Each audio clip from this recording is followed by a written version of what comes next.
Your reaction to the presentation? Well, first, I would like to congratulate my classmate for giving us a very excellent classmate. Another classmate? Yes, very excellent presentation.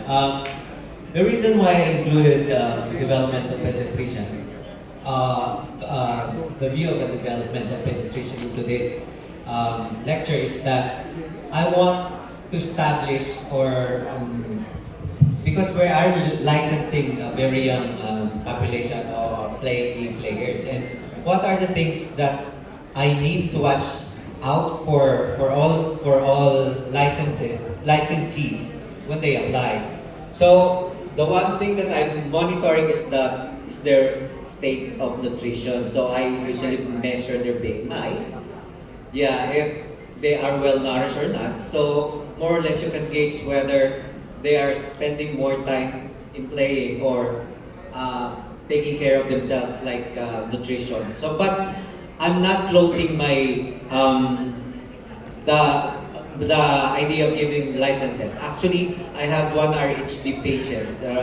I detected a murmur on a patient, but I know it would not affect the physical.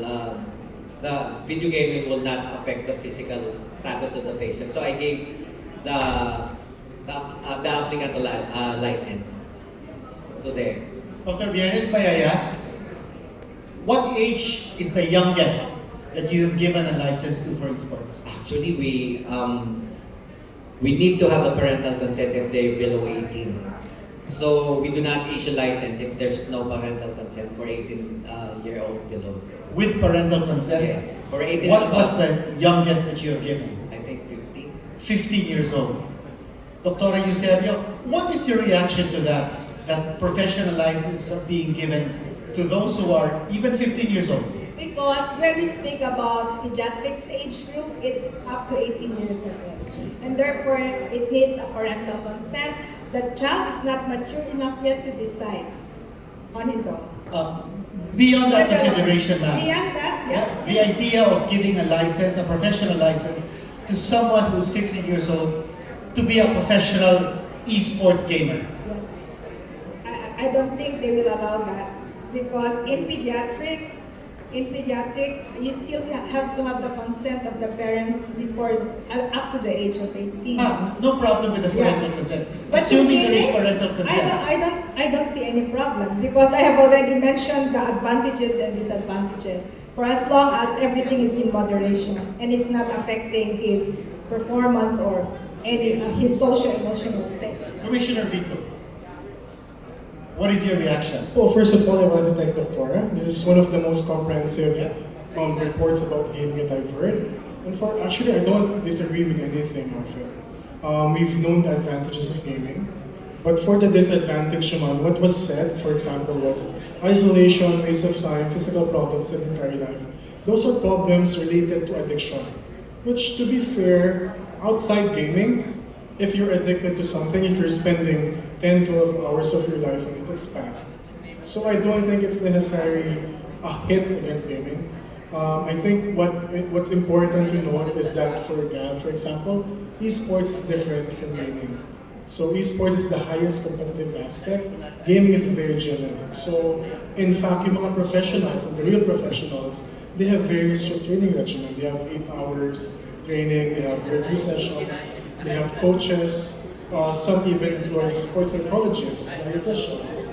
And that's something that's happening right now because of what's at stake. So again, I don't think I have anything to disagree with what I said, and I thank you for coming. Commissioner, you raised a very critical point about esports being a sport and it is of a competitive nature. Worldwide, we now see the popularity of esports.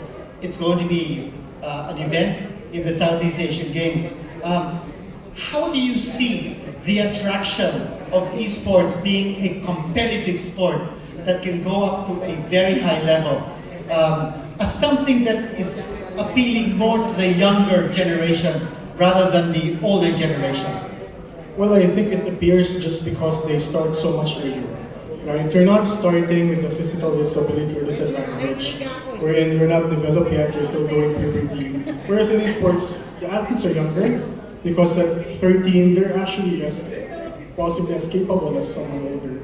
So it's good, but as with any other professional sport, there's only a number of people being successful. In fact, for esports, with the number of gamers, with the number of players, the people who translate into pro is actually very, very low. It's actually probably worse than other sports. Kasi laki ng player base natin eh. And again, something I may add, since we're in esports and gaming, about gaming, Doctoria can relate two sides of gaming. One is social, and one is non-social. So it's important to note, but for many young people growing up, games is actually a big part of your social life. When I was young, I used to play basketball with my friends.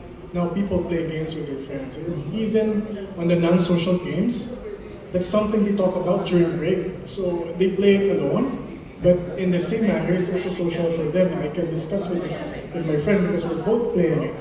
Not necessarily together, but it's important for me to not be alienated. If before gaming is an anomaly, an outlier, now it's the norm. And people not gaming now is the outlier for kids. Well, that's an amazing perspective. Mr. Mariano, what about your reaction? First, with regards of the age, especially the younger ones, actually we have professional players who are like a child prodigy as early as 13 years old, who's now been competing in the world level. He started around, they become famous around 30 years old. And of course, they have a parental consent because they have to as well get a visa and a passport, right? So we're very much happy to see your presentation earlier, by the way. And as for Darren's mentioned earlier about esports difference gaming. Actually, for esports, it's there's a small percentage to become a professional one, to be able to compete globally. Right? Same goes with gaming, but it has a different career path. In gaming, you can have different paths like live streamer. I was a live streamer, and videographer, games development. And in esports, you can be as like most professional ones, competing globally. But in my case, I was. To be honest, I was not even a graduate on a big university because I pursued what I do most. I experienced a lot of difficulties before. I've been addicted to games. It's true, but if you experience those experiences in your life, all the failures, then you eventually grow up, became more serious, and I'm very happy that I followed my passion in what I do most, gaming, and now I find a career in what I do. So it's also a good message that you brought us, what advantages of gaming and disadvantages, to get our generations. Because the tradition before, they have the stigma of gaming is bad, right? There are no advantages. It's only the thing you can hear in mainstream media is only disadvantages. There are addiction, there are killings, blah blah blah, right? So we're very surprised to see your presentation that you open up the eyes of the mainstream about gaming, and it was we're very surprised. Thank you. Clearly a very objective presentation and so insightful.